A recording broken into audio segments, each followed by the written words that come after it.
How Midwest is this? I love it. Action on January 21st. You know, I actually lived for 3 years about one block that way over on Hinman and Davis at my alma mater, Northwestern. So, hi to all the Evanston locals. My name is Eli. I'm here with the Chicago hub of the Sunrise Movement, and I was born and raised on the land of the Dakota people, who call it Minnesota Makase, the land where the waters reflect the sky. Stewarded for millennia by indigenous nations, among them the Anishinaabe.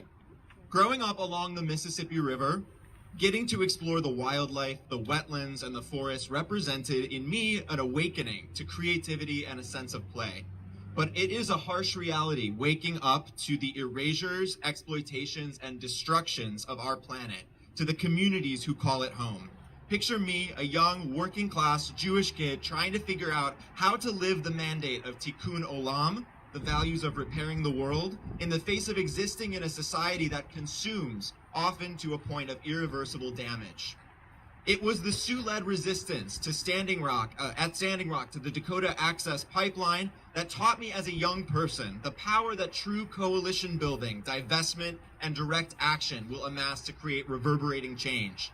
It was also a stark reminder that the sinister obstacles to our lives and livelihoods are not so much figments of our past as they are engines of our late capitalist present.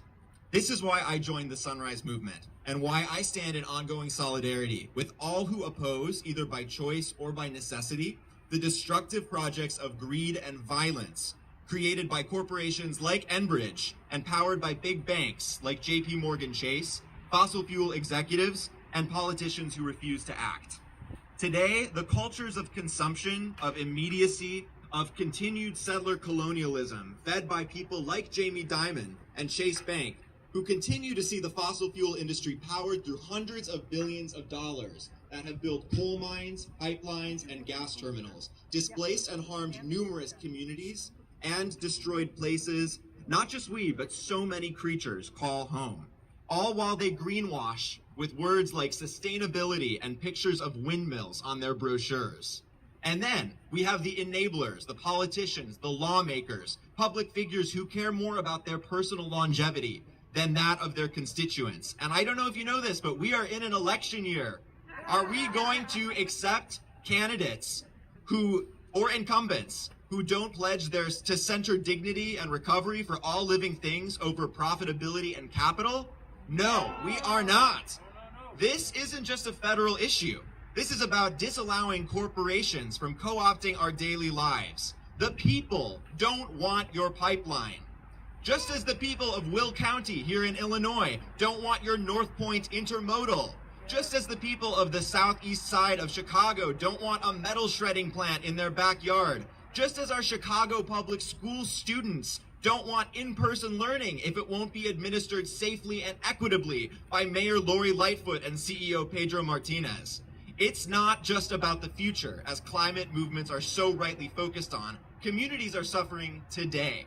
Our co-resistance is all connected through organized people, organized politics, and organized money. So right now we have a choice. We can either say my credit card, my checking account, my bank account, my blissful ignorance, they're all more important than human beings. Or we can say enough is enough.